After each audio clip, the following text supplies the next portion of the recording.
नमस्कार, आप देख रहे हैं न्यूज वन इंडिया। मैं हूं आपके साथ कीर्ति बिंदल और बुलेटिन का आगाज बड़ी खबर के साथ करेंगे। यूपी का निकाय चुनाव यूपी की सियासत की दशा और दिशा बदलने वाला साबित हुआ, खासकर मुस्लिम वोटरों को लेकर के। और इस चुनाव ने बता दिया है कि अब मुस्लिम वोटर किसी एक के भरोसे नहीं रहने वाले हैं, बल्कि जहां उन्हें अपना फायदा दिखेगा उनका वोट वही जाएगा। आम आदमी पार्टी और एआईएमआईएम को सपा बसपा ने हल्के में लिया, जिसका खामियाजा भी उन्हें भुगतना पड़ा है।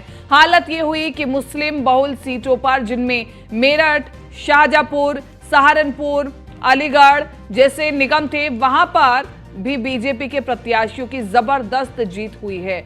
निगम की 17 सीटों में ये 7 सीटों पर मुस्लिम उम्मीदवार दूसरे नंबर पर रह गए और ये सीटें रही अलीगढ़, गाजियाबाद, फिरोजाबाद, मथुरा, मेरठ, शाहजहांपुर और सहारनपुर। मेरठ में तो ओवैसी की पार्टी के उम्मीदवार ने 1,16,000 से ज्यादा वोट हासिल किए, जो कि अपने आप में हैरान कर देने वाले हैं, सबको हैरान कर देने वाले हैं ये आंकड़ा। तो निगम की 17 सीटों में से 7 सीटों पर दूसरे नंबर पर मुस्लिम उम्मीदवार रहे हैं। अलीगढ़, गाजियाबाद, फिरोजाबाद, मथुरा में दूसरे नंबर पर मुस्लिम उम्मीदवार रहे। मेरठ, शाहजहांपुर और सहारनपुर में भी दूसरे नंबर पर मुस्लिम उम्मीदवार रहे। सियासत की दिशा बदलने वाला साबित हुआ ये निकाय चुनाव और मुस्लिमों के गढ़ में भी भगवा की धमक देखने को मिली है। तो यानी कि ये तय हो गया है कि जो मुस्लिम वोटर है, अब उन्हें कोई लालच नहीं दे सकता है। उन्हें पता है कि उनके हित की बात कौन करता है और हमें किस पार्टी को वोट देना है। तो इस बार खूब भर भर के बीजेपी को भी मुस्लिम वोट मिले हैं, लेकिन इसके अलावा जो सपा और बसपा का वोट बैंक माना जाता था अल्पसंख्यक समाज, अब उनसे वो छिटका है। अब वो ये माने या ना माने, लेकिन जिस प्रकार से आम आदमी पार्टी और एआईएमआईएम ने कई सीटों पर बढ़त बनाई कल रुझानों में, वो हैरान कर देने वाली थी। और इससे ही अंदाजा लगाया जाना चाहिए कि 2024 में क्या दिशा और दशा होने वाली है। मनीष मिश्रा हमारे साथ बने हुए ज्यादा जानकारी के साथ। मनीष, देखिए, कल भी जब हम लगातार चर्चा कर रहे थे अपने पैनल से और हमने समाजवादी पार्टी से पूछा था कि आपसे मुस्लिम वोट छिटक रहे हैं, तो उन्होंने माना नहीं। और देखिए, आज वही चीज सर्वे में भी आ गई है कि मुस्लिम वोट जो है वो सपा और बसपा दोनों से छिटक करके आम आदमी पार्टी और एआईएमआईएम के पास आ गए। यानी कि 2024 के मद्देनजर देखें तो दशा और दिशा साफ स्पष्ट होती है कि मुस्लिम समाज जो अब है वो सोच समझ करके वोट देगा। निश्चित तौर से देखिए, आपको बता दूं कि भारतीय जनता पार्टी पहले से इस चीज़ पे लगातार वर्क कर रही थी। और क्या हमने देखकर बात करेंगे जिस तरीके से आपके मुस्लिम कैंडिडेट्स जो बीजेपी ने उठाए थे, उनमें कहीं ना कहीं उन्होंने जीत हासिल की है। तो किस तरीके से जो पहले एक बताया जाता था उत्तर प्रदेश की बात करते थे, और हमने अपने कई बार हमने इस पर जिक्र किया, इस पर चर्चा भी की कि उत्तर प्रदेश की राजनीति करनी तो आपको क्षेत्रीय राजनीति, और सबसे ज़्यादा जो बात होती है आपकी MY फैक्टर होता था समाजवादी पार्टी में, कि मुस्लिम और यादव का जो वोट बैंक होता था वो एक तरफा पड़ता था समाजवादी पार्टी पर। आप 2022 से देखेंगे, आपको मैं 2017 के बाद से जिस तरीके से उत्तर प्रदेश में आप देखेंगे, और बीजेपी की जिस तरह से रणनीति रही है कि सबका साथ सबका विकास है, जो योजनाएं रही हैं, खासतौर से मुस्लिम महिलाओं के अगर आप देखेंगे तो बढ़ चढ़ के वोटिंग की गई थी। 2022 के अगर मैं आपको थोड़ा सा पीछे लेके जाऊँ, क्योंकि हम लोगों ने पूरा चुनाव देखा था और वोटिंग परसेंटेज जब हमने देखी बढ़ रही थी और आकलन किया गया था, तो मुस्लिम जो महिलाएं थी उन्होंने बहुत ज़्यादा वोट किया था। तबकि उस समय भी स्पेकुलेशंस लगाए जा रहे थे कि NRC का है और साथ ही साथ ट्रिपल तलाक के मुद्दे हैं, पर कहीं ना कहीं भारतीय जनता पार्टी के पक्ष में था।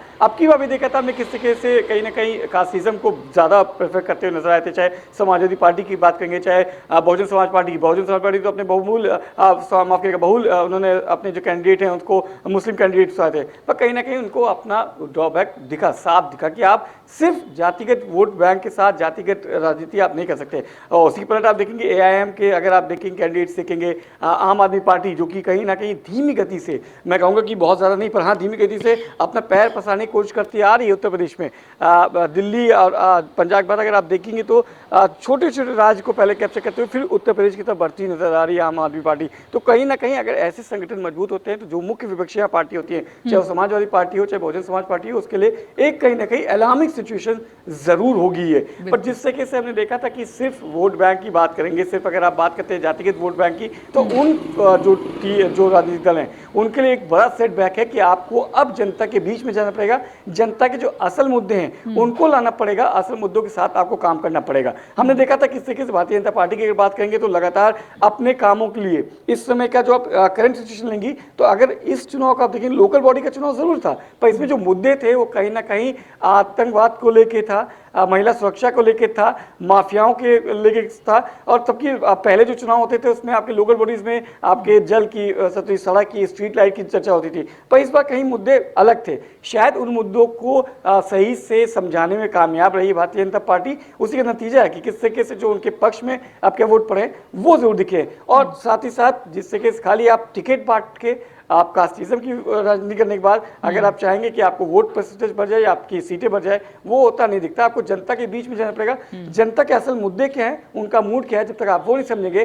तब तक उत्तर प्रदेश की राजनीति को समझना बहुत ही मुश्किल होगा। हो सकता है समाजवादी पार्टी का एक दौर था जब नेताजी थे मुलायम सिंह यादव, उनकी बहुत ज्यादा पकड़ थी, वो कहीं ना कहीं आप देखेंगे तो उनका संगठनात्मक तौर पर उनकी बड़ी मजबूती रहती थी, तमाम वर्गों के साथ रहते थे, लगातार जनता के बीच में रहते थे। पर अखिलेश यादव की जो टीम है या फिर कहेंगे जो उनकी संगठन का दौर है 2017 के बाद से जो वो छिटका है, तो कहीं ना कहीं चाहे आप चुनाव में देख लेंगे 22 की बात कर लेंगे, चाहे आप 19 की बात कर लेंगे, तो कहीं ना कहीं इसमें दिखता है। और जिस तरीके से आजम खां की बात करेंगे, आजम खां और उनके अब्दुल्ला आजम की बात करेंगे तो एक धड़ा और थोड़ा सा झिटकता हुआ नजर आता है। हालांकि बहुजन समाज पार्टी ने टिकट बांट की कोशिश की थी कि जो समाजवादी पार्टी से मुस्लिम कैंडिडेट, जो मुस्लिम वोट बैंक है, वो थोड़ा सा झिकता हुआ बहुजन समाज पार्टी पर आए, पर वो शायद इस चुनाव में होता हुआ नजर नहीं आया। तो एक एक्सपेरिमेंट किया मान सकते हैं कि 2024 पहले तमाम राजनीतिक पार्टियां एक्सपेरिमेंट करती नजर आई है। पर अगर देखेंगे तो इसमें अगर विन विन सिचुएशन में रही तो भारतीय जनता पार्टी, AIM और आम आदमी पार्टी, और अगर इसमें किसी के लिए अलार्मिंग सिचुएशन है तो वो है समाजवादी पार्टी के लिए, क्योंकि मुख्य विपक्षी पार्टी है। वो हमेशा से MY फैक्टर के लिए माना जाता था। MY फैक्टर था जब 2017 के पहले समाजवादी पार्टी लगातार चुनाव में बढ़ाती रहती थी, पर 2017 के बाद से जो MY फैक्टर में टूट आई है वो कहीं ना कहीं अलार्मिंग सिचुएशन बहुत ज्यादा है समाजवादी पार्टी के लिए, बहुजन समाज पार्टी के लिए और साथ ही साथ कांग्रेस के लिए। तो इस पे काम करना होगा क्योंकि निकाय चुनाव एक सेमीफाइनल का था। कुछ महीने बाद आप लोकसभा चुनाव की तरफ जाएंगे, 80 लोकसभा सीटें आती हैं, महत्वपूर्ण हो जाती है क्योंकि उत्तर प्रदेश ऐसा राज्य माना जाता है कि अगर आपने उत्तर प्रदेश पे काबिज कर लिया, आप जीत हासिल करते हैं, तो दिल्ली का रास्ता जो है बहुत सुगम और सफल और सरल हो जाता है। तो देखना होगा कि कौन अभी भी नफ्स टटोल में कामयाबी पाता है। हालांकि अगर आप देखेंगे इन पूरे चुनाव में तो लगातार कहीं ना कहीं चुनाव मूड में है भारतीय जनता पार्टी। एक चुनाव खत्म होता है दूसरे चुनाव में लग जाता है और इसी की तरह से रणनीतियां तैयार हैं। पिच बना ली गई है, उस पर कौन पहले खेलेगा ये देखना होगा। हालांकि जो पहले का आप देखेंगे ड्राइविंग सीट पे देखेंगे तो कहीं ना कहीं भारतीय जनता पार्टी खूबसूरत दिखती है। अलार्मिंग सिचुएशन है, कितना इससे सबक सीखती है बसपा, ये आपको 2024 के चुनाव में दिख जाएगा। बिल्कुल, कितना सबक लेती है सपा बसपा, या फिर एक बार फिर से सरकारी तंत्र को ही कोसा जाएगा, ये देखने वाली बात होगी। बहरहाल लौटेंगे आपके पास मनीष, आप बने रहिए, आपसे आगे भी जानकारी लेंगे। और इस बीच एक और बड़ी खबर आपको बता दें, मुस्लिम वोट बैंक में सेंधमारी की गई। बीजेपी को मुस्लिम वोट बैंक से जरूर फायदा मिला है, क्योंकि हम कह रहे हैं कि इस बार मुस्लिम वोट बीजेपी के खाते में भी बड़ी संख्या में आए हैं। एक बड़ी वजह ओवैसी की पार्टी AIMIM भी है, जिसने इस निकाय चुनाव में दमदार दखल दी है। BSP और सपा ने ओवैसी को हल्के में लेकर के बड़ी गलती करी है और ओवैसी की पार्टी से मेरठ से मेयर उम्मीदवार असद ने सबको चौंका दिया। लगभग कल लग रहा था कि AIMIM का जो प्रत्याशी है वो जीत जाएगा। 1,16,000 से अधिक वोट मिले हैं। मेरठ में AIMIM दूसरे स्थान पर रही है, जो अपने आप में एक रिकॉर्ड है। और इसके अलावा 19 से ज्यादा पार्षद पदों पर AIMIM के प्रत्याशी जीते भी हैं। 3 नगर पालिका अध्यक्ष की सीटें भी ओवैसी की झोली में जा गिरी हैं। नगर पालिका में 33 सदस्य भी ओवैसी की पार्टी के जीत गए हैं। नगर पंचायत की 2 सीटों और सदस्यों की 22 सीटों पर भी AIMIM की जीत हुई है। 2017 में एआईएमआईएम का प्रदर्शन बेहद कमजोर था। 2017 में पार्टी के 12 पार्षद थे, नगर पालिका के 7 सदस्यों को ही जीत मिली थी, नगर पंचायत के 1 अध्यक्ष और 6 सदस्यों को जीत मिली थी। तो ये जो एआईएमआईएम की दमदार एंट्री है उत्तर प्रदेश में, ये दिखा रही है 2024 में किस प्रकार से अब एआईएमआईएम मेहनत करने वाली है, क्योंकि जिस प्रकार के इस बार नतीजे रहे हैं, दूसरे नंबर पर एआईएमआईएम पार्टी रही है और ये एक मॉरल बूस्टर की तरह काम करेगा एआईएमआईएम के लिए। और अब शायद एआईएमआईएम इसको लेकर के और ज्यादा सीरियस हो और ज्यादा चुनाव प्रचार में जुट जाए 2024 को देखते हुए। ओवैसी साहब की वैसे भी नजर रहती है उत्तर प्रदेश पर, तो बीजेपी को मुस्लिम बैंक से फायदा मिला है, इसमें कोई शक नहीं। लेकिन एक बड़ी वजह ओवैसी की पार्टी एआईएमआईएम भी है, जिसने इस निकाय चुनाव में दमदार दखल दी है। ऊपर से बीएसपी और सपा ने ओवैसी को हल्के में भी लेकर के बड़ी गलती कर दी। नतीजा यही रहा कि ओवैसी की पार्टी के मेरठ से मेयर उम्मीदवार असद ने 1,16,000 से अधिक वोट पा करके सबको चौंका दिया है। मेरठ में एआईएमआईएम के जो मेयर प्रत्याशी रहे वो दूसरे स्थान पर रहे और जो अपने आप में पार्टी के लिए एक बड़ा रिकॉर्ड है। इसके अलावा 19 से ज्यादा पार्षद पदों पर एआईएमआईएम के प्रत्याशियों को जीत मिली, जबकि 3 नगर पालिका अध्यक्ष की सीटें भी ओवैसी की झोली में जा गिरी हैं। तो नगर पालिका में 33 सदस्य भी ओवैसी की पार्टी के जीत गए हैं। तो नगर पंचायत की 2 सीटों और सदस्यों की 22 सीटों पर एआईएमआईएम जीत दर्ज करने में कामयाब रही है। हमारे साथ लगातार मनीष मिश्रा भी बने हुए हैं और के शर्मा भी हमारे साथ जुड़े हुए मेरठ से। के मैं सबसे पहले आपका रुख करना चाहूंगी, क्योंकि आपने ग्राउंड जीरो पर परिस्थितियों को देखा है। जिस तरह से एआईएमआईएम की जो प्रत्याशी रहे असद, वो दूसरे नंबर पर रहे हैं, जो सबको हैरान कर देने वाले हैं। और इसी के साथ साथ हम ये जानना चाहते हैं कि क्या उतनी मेहनत मैदान पर थी एआईएमआईएम के प्रत्याशी की? कीर्ति, आपने वैसे तो सारा डेटा दे दिया, थोड़ा सा चेक कर लेते हैं। 1,28,000 से ज्यादा वोट एआईएमआईएम के प्रत्याशी मोहम्मद अनस को मिले हैं। और तब हमने उनसे पूछा कि आप अभी तक कहीं पे भी लाइमलाइट में नहीं थे, क्यों लाइमलाइट में नहीं थे? उन्होंने कहा हमें शिक्षा की बात करनी है, हमें मुस्लिमों को आगे बढ़ाने की बात करनी है, लामबद की बात करनी है। हमने मिला कि न्यूज वन इंडिया ने उनसे पूछा कि ये तो सारे अच्छे मुद्दे, बावजूद इसके आप साइलेंटली चुनाव क्यों लड़ रहे थे? उन्होंने कहा कि हमें कोई सीरियसली नहीं लेता था। जी हाँ, बिल्कुल यही बात थी कि अब तक उत्तर प्रदेश में एआईएमआईएम को सीरियसली कोई नहीं लेता था। अगर एआईएमआईएम की बात की जाती थी तो बात की जाती थी ओवैसी की, लेकिन इस सब का श्रेय जाता है उस कानून व्यवस्था को, जिस कानून व्यवस्था पर कुठाराघात किया है, जिस कानून व्यवस्था को सुधारा है मुख्यमंत्री योगी आदित्यनाथ ने। मुख्यमंत्री योगी आदित्यनाथ कानून व्यवस्था सुधार रहे थे तो कहीं ना कहीं बीजेपी एक और मूव चल रही थी, और वो ये थी कि सपा और बसपा का वो चेहरा मुसलमानों के सामने लेकर आना, जिसमें सपा और बसपा अपने आप को बेबस नजर आ रहे थे। आजम खान के ऊपर कार्रवाई होती है, सपा नहीं बोलती, और फिर जब अतीक अशरफ हत्याकांड होता है सपा नहीं बोलती, और उसके बाद जो परवीना शाइस्ता है उनके ऊपर बड़ी कार्रवाई होती है। तब चुनाव के बीच में जाकर अखिलेश यादव बोलते हैं कि उनके ऊपर गुंडा एक्ट लगाना खराब बात थी, लेकिन अंदर ही अंदर एआईएमआईएम इस बात को मुसलमानों को समझाने में कामयाब रहे कि अगर तुम्हारे हक की बात कोई करेगा तो वो ओवैसी की पार्टी करेगा, क्योंकि तुम्हारी जीत तो तब भी नहीं होनी है, तब भी नहीं होनी है तो तुम अपने आप को दिखाओ कि तुम कितने मजबूत हो। यूपी में तुम्हारी क्या ताकत है, पश्चिमी उत्तर प्रदेश में, पूर्वी उत्तर प्रदेश में और सेंट्रल उत्तर प्रदेश में तुम किस तरीके से लोगों को नुकसान पहुंचा सकते हो, जिनके नाम सपा और बीएसपी में शामिल है। सबसे बड़ा शिकार तो अगर कोई हुआ है तो वो इमरान मसूद का शिकार हुआ है, क्योंकि इमरान मसूद अपनी जीत को लेकर मुतमईन थे, और वहां पर एआईएमआईएम चाहे दूसरे नंबर पर नहीं आई हो, लेकिन उसने इतना नुकसान पहुंचाया है कि इमरान मसूद के सारे सपने। बिल्कुल, इमरान मसूद का जादू भी नहीं चला, जिनकी सबसे ज्यादा चर्चा की जा रही थी। के मैं लौटूंगी आपके पास। मनीष, अक्सर ये भी कहा जाता है कि एआईएमआईएम का इस्तेमाल किया जाता है बीजेपी के माध्यम से, क्योंकि ये विपक्ष कहता है कि एआईएमआईएम बीजेपी की बी टीम है और इसलिए जब भी वोट काटने हो तो एआईएमआईएम को लड़ने के लिए बुलाया जाता है। एक फैक्टर तो ये, और दूसरा फैक्टर ये भी कि एआईएमआईएम की जो ओवैसी हैं वो ये कहते हैं कि उत्तर प्रदेश उनके लिए सबसे ज्यादा सटीक है राजनीति के लिए। तो ये दो फैक्टर हैं और ये दो फैक्टर 2024 में कैसे देखे जाएंगे?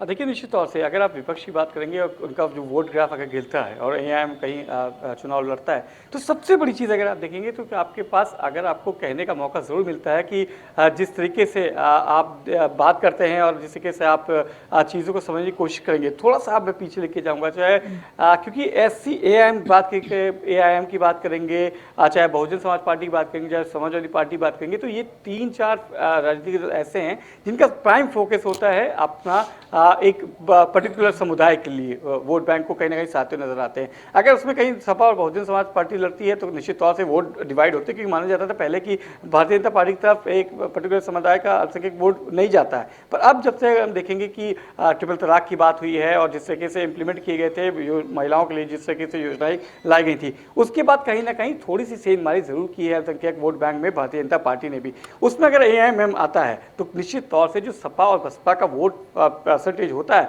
उसमें एआईएम जरूर अपना सेंधमारी करती है। इसीलिए कहा जाता था कि भारतीय जनता पार्टी की बी टीम में काम करते हैं। पर जिससे कि अगर आप चुनाव लड़ते हैं, चुनाव लोकतांत्रिक आपके तौर पे लड़ रहे हैं, तो ओवैसी का ये कहना गलत नहीं होगा कि उनके लिए बहुत ज़्यादा एक बढ़िया चीज़ हो सकती है, उत्तर प्रदेश एक बढ़िया जगह हो सकती है अपनी राजनीति करने के लिए, क्योंकि अल्पसंख्यक बहुल क्षेत्र है। कई पश्चिमी उत्तर प्रदेश की बात करेंगे आप, सहारनपुर की बात कर लें, मेरठ की बात कर लें, पिलोखा की बात कर लेंगी आप, अगर अवध क्षेत्र की बात करेंगे तो लखनऊ, आजमगढ़, ये सब क्षेत्र में आप पूर्वांचल में भी जाएंगे तो पश्चिम से लेकर पूर्वांचल तक का पूरा आपके पास एक आपके पास कहीं ना कहीं आपके जो अल्पसंख्यक वोट बैंक है उसको लिजाने के लिए आपके पास माकूल जमीन होती है। पर क्या उस तरीके से खेल पाते हैं आप? क्या उस तरीके से आपकी राजनीति यहाँ पे दे पाएंगे? क्या ओवैसी इतना समय दे पाएंगे? ये देखने वाली बात होगी 2024 में। साथ ही साथ सपा बसपा के लिए मैंने क्योंकि पहले भी आपसे बताया था कि अलार्मिंग सिचुएशन जरूर है, जिस तरीके से वोट बैंक में उनको कहीं ना कहीं उनको डैमेज मिला है। बहुजन समाज पार्टी अपने 6 से 7 कैंडिडेट तो आती है, बीजेपी बसपा के साथ सहारनपुर जो कि इमरान मसूद का गढ़ माना जाता है, अभी हमारे सहयोगी के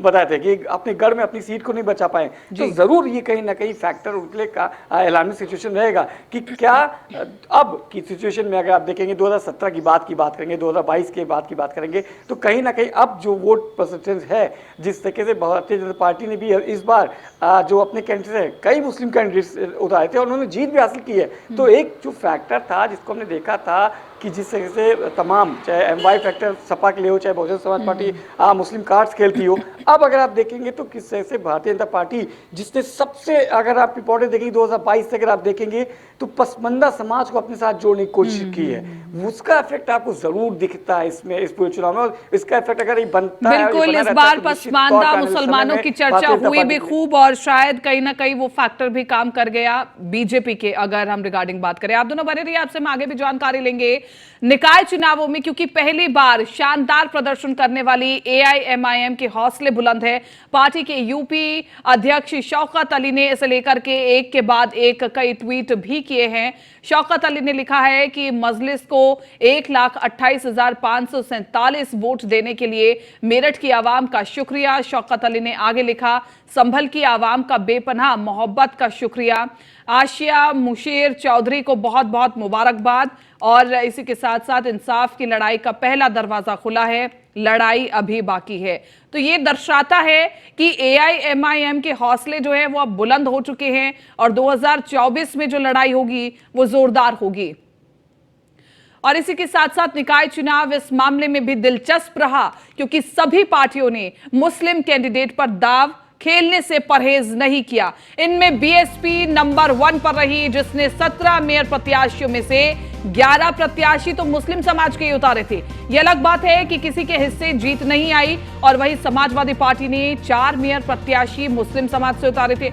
मुस्लिम उम्मीदवारों पर दाव लगाने में बीजेपी भी इस बार पीछे नहीं रही। बीजेपी ने नगर निकाय में मेयर के लिए तो कोई मुस्लिम चेहरा नहीं दिया, लेकिन नगर पालिका, नगर पंचायत और पार्षद पदों समेत वार्ड मेंबर को मिलाकर के कुल 395 मुस्लिम चेहरों पर दाव लगाया, जिनमें से 5 से ज्यादा नगर पंचायत अध्यक्ष मुस्लिम चेहरों को जीत मिली है। तो पार्षद, नगर पालिका सदस्य और नगर पंचायत सदस्यों में बीजेपी के मुस्लिम उम्मीदवारों 100 से ज्यादा सीटों पर जीत दर्ज की है। और इतना ही नहीं, विधानसभा के उपचुनाव में एनडीए को पहला मुस्लिम विधायक भी मिल गया। यानी साफ है, मुस्लिम वोट बैंक के मामले में बीजेपी के पास खोने के लिए कुछ भी नहीं था।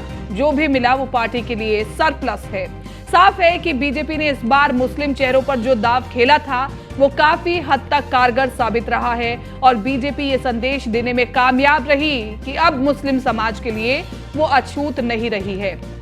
इसकी तमाम वजह बताई जा रही है। सबसे बड़ी वजह कानून व्यवस्था। योगी राज में अब तक लगभग दंगा मुक्त माहौल रहा है, जिसकी वजह से भरोसा बढ़ा है। इसके अलावा मुस्लिम समाज में सुधार की योजनाएं भी एक बड़ा कारण है। साथ ही स्थानीय मुद्दे और चेहरों की वजह से भी बीजेपी को फायदा हुआ है और इसलिए हम कह रहे हैं कि बीजेपी को इस बार मुस्लिम समाज से भी भर भर करके वोट मिले हैं। लेकिन वो बात अलग है कि बाकी की जो अन्य पार्टियां हैं, जो कि मुख्य पार्टियां रही इस नगर निकाय चुनावों में, उन्होंने भी मुस्लिम कैंडिडेट्स उतारे थे।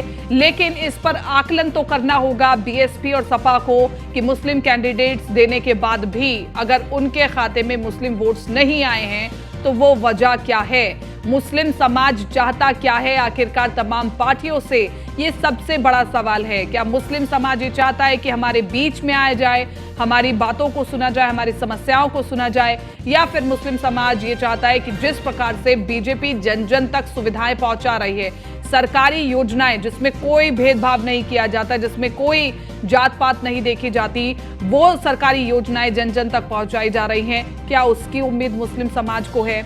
और पूरी कोशिश हालांकि ट्विटर के माध्यम से या फिर बाकी अन्य प्लेटफॉर्म के माध्यम से कोशिश की गई थी बीएसपी और सपा के माध्यम से मुस्लिमों तक ये संदेश पहुंचाने में कि देखिए आज भी आपको सिर्फ वोट बैंक के लिए इस्तेमाल किया जाता है, लेकिन वो मैसेज डिलीवर नहीं कर पाए। और जो हकीकत थी, जो मुस्लिम समाज ने समझी कि देखिए जो विकास कर रहा है वो मौजूदा पार्टी है और इसके अलावा अगर उनके बिल्कुल कोर हितों की अगर कोई बात करता है तो वो है AIMIM।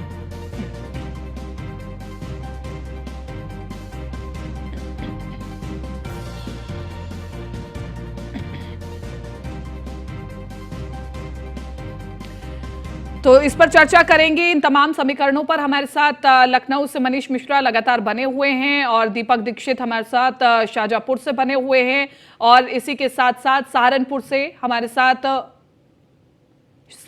हमारे साथ सहयोगी बने हुए हैं विनीत हमारे साथ बने हुए हैं। विनीत, मैं सबसे पहले आप ही का रुख करूंगी क्योंकि सहारनपुर में लगातार ये देखा जा रहा था, मैं खुद भी जब सहारनपुर गई थी और वहां पे लोगों के बीच में जब चर्चा की थी तो लोगों ने कहा था कि इमरान मसूद का जादू दिखने वाला है, लेकिन इमरान मसूद का जादू दिखा नहीं और जो वोट हैं मुस्लिम समाज के भी वो भर भर के बीजेपी के पाले में गए हैं। यानी कि अब ये साफ हो गया है कि मुस्लिम समाज अब ये देखता है कि उनके हित की बात कौन करता है और उन्हें वोट बैंक के लिए इस्तेमाल कौन करता है। विनीत, बिल्कुल, देखिए निश्चित तौर पर सहारनपुर की अगर बात करें तो सहारनपुर में यहाँ पर बीजेपी को बहुत अच्छे मतों से यहाँ पर जो जीत हासिल हुई है, उसका कहीं ना कहीं जो कारण रहा है वो यहाँ पर मुस्लिम वोटों को लेकर रहा है। क्योंकि यहाँ पर जो मुस्लिम वोट यहाँ पर बीजेपी को मिली है उसके का कोई अंदाजा यहाँ पर नहीं था। क्योंकि जब यहाँ पर सर्वे किया गया तो उसमें कहीं ना कहीं ये देखा जाता कि जो मुस्लिम वोट है वो सीधा सीधा जो है इमरान मसूद के पाले में या बसपा के पाले में जाएगा। लेकिन कहीं ना कहीं बीजेपी की एक बहुत अच्छी सेंधमारी यहाँ पर रही है मुस्लिम वोटों को लेकर। इसके अलावा सपा भी यहाँ पर, क्योंकि सपा को भी सब लोग कह रहे थे, देखा जा रहा था कि सपा के पास कोई ऐसा वो नहीं है कि सपा जो है अच्छी वोट यहाँ पर लेके जाएगी, लेकिन सपा को भी यहाँ पर बहुत अच्छा वोट मिला है। तो कहीं ना कहीं अगर देखा जाए, क्योंकि जिस तरीके से सरकार ने जो यहाँ पर काम किए हैं, जो यहाँ पर योजनाएं थी, तो उसका कहीं ना कहीं अगर देखा जाए उसका लाभ यहाँ पर बीजेपी को मिला है। और इसके अलावा जो मुस्लिम वोटर्स जो है या मुस्लिम समाज जो है वो भी जो बसपा हो या सपा हो या और पार्टियां हैं, उनकी मंशा को वो यहाँ पर वो लोग समझ चुके हैं कि आखिर उनकी मंशा जो है, पार्टियां जो है उनकी मंशा क्या है। यहाँ पर उनसे वादे करते हैं लेकिन उन वादों पर जो खरा नहीं उतरते हैं, ये जो चाहे वो सपा की बात हो या बसपा की बात हो। लेकिन कहीं ना कहीं देखा जाए तो जो बीजेपी है, बीजेपी मुस्लिम जो वोटर्स हैं जो लोग हैं उनको रिझाने में उनको कामयाब हुई है और ये नतीजे बताते हैं। ठीक है विनीत, मैं लौटूंगी आपके पास। दीपक दीक्षित भी हमारे साथ लगातार बने हुए शाहजहांपुर से। दीपक दीक्षित, देखिए शाहजहांपुर में पहली बार नगर निगम बनी ये शाहजहांपुर सीट, और यहाँ पर भी सीधा ये सीट बीजेपी के खाते में रही। क्या तमाम फैक्टर्स रहे जो कि ये सीट बीजेपी के खाते में रही? और इसी के साथ साथ क्योंकि हम मुस्लिम समाज के समीकरणों के ऊपर भी चर्चा कर रहे हैं, तो यहाँ पर क्या समीकरण बनते हुए दिखाई दिए? बिल्कुल, अगर शाहजहांपुर की बात की जाए तो शाहजहांपुर में जो जिस तरह से ये चुनाव हुआ, पहली बार मेयर का चुनाव होना था और पहली बार जो है अर्चना वर्मा यहां से चुनाव जीतकर मेयर बन गई है पहली। लेकिन अगर मुस्लिम वोटर की बात की जाए तो मुस्लिम वोटर ये साफ तौर से ये साफ हो जाता है कि समाजवादी पार्टी ये ना समझे कि मुस्लिम वोट सिर्फ हमारा है, क्योंकि मुस्लिम वोटर को जो अच्छा लगेगा मुस्लिम वोट वहां देगा।